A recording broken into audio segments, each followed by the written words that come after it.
Still আসার সময় নাড়ুটি নিয়ে আসছে, একবারে ফুলকো ফুলকো নাড়ুটি। আমাদের এই সামনের দোকানের নাড়ুটিগুলো অনেক মজা।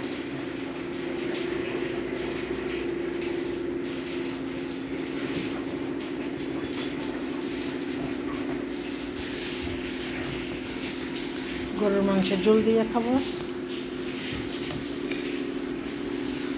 আজকে টোটালি কারেন্ট দেয় নাই, এমন গরম, এমন কারেন্টের অবস্থা, নিঃশ্বাস বন্ধ হয়ে যাচ্ছে। মিনি মিনি আজকে সবগুলো আজকে গোসল করছে, প্রচুর গরম পড়তেছে না?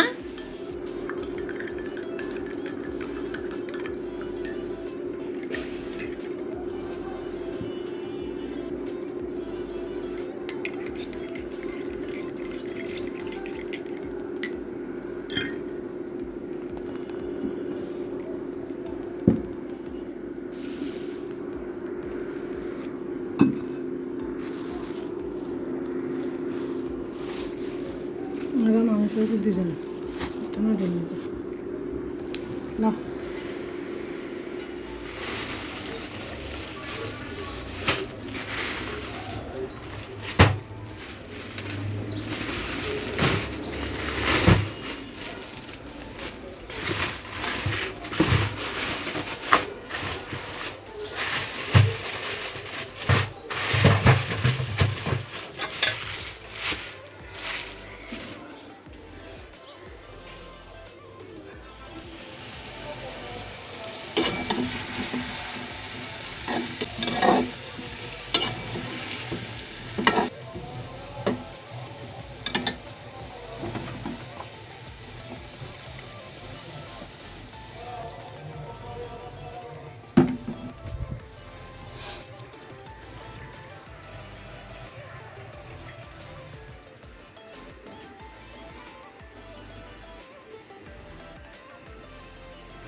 অনলাইন থেকে নিছি, তেমন একটা ভালো করে নাই, একবারে ফালতু কাপড়।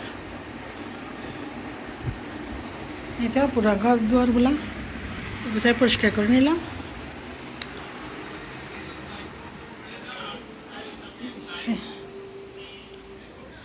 আজকে হচ্ছে শুক্রবার, যথারীতি ছেলে অফিসে চলে গেছে।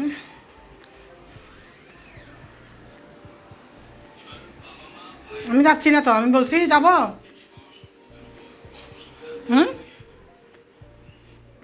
এখন এই মাত্র ঘর দুয়ার এগুলো পরিষ্কার করে গেছি। এগুলো কে শিখছে আবার? কাগজগুলো কে শিখছে? কে শিখছে? কে টুকটুক?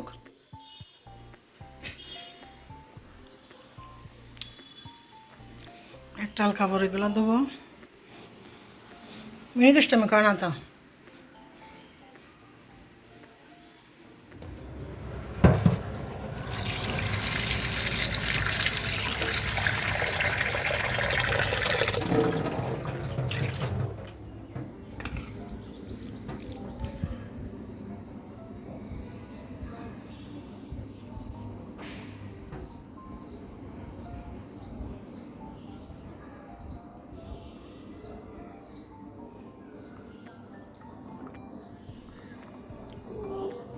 এই ছোটো ছোটো ফেলন বিচিগুলা ভিজিয়ে রেখে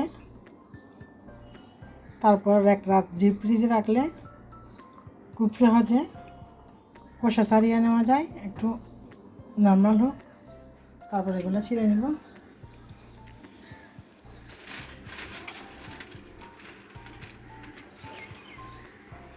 আলুর চিপস বানাইছি এখানে, খুব সহজে একবারে শুকায় যায়। কালকে রাত্রে হঠাৎ করে অসুস্থ হয়ে গেছি, দুপুরবেলা খাওয়া দাওয়ার পর প্রচণ্ড রকম গা ঝাঁকুনি দিয়ে জ্বর আসছে, গায়ে প্রচুর ব্যথা। আজকে শনিবার রবিবার ছেলের অফিস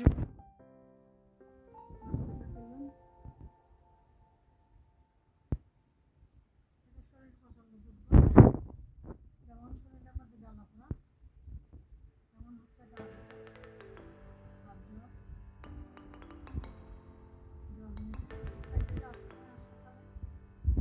এটা হ্যাঁ কেন তুমি এটি শিখতেছ তোমরা মাসালে দুজন মিলে এগুলো কি করছো হ্যাঁ কি করছো মাসালে দুজন মিলে হ্যাঁ তুষু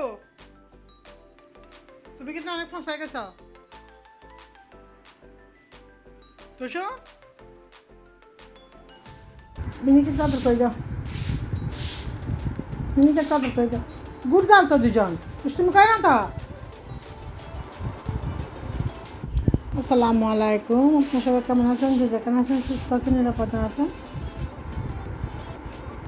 আলহামদুলিল্লাহ আমি মোটামুটি ভালো আছি অসুস্থ হঠাৎ করে গায়ে জ্বর প্রচণ্ড ব্যথা জ্বালা পোড়া এই তো শরীর প্রচণ্ড দুর্বল সকালবেলা নাস্তা খাওয়ার পর একটু 1-1.5 ঘন্টা রেস্ট করে তারপর আসলাম বাসি ঘরের কাজগুলো করার জন্য যেহেতু একার সংসার সব কাজগুলো নিজেকে করতে হবে এই তো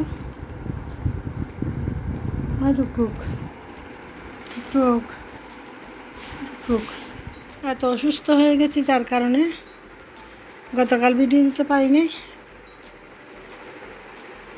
দেখি আজকে একটা ছোট্ট করে ভিডিও আপলোড দিব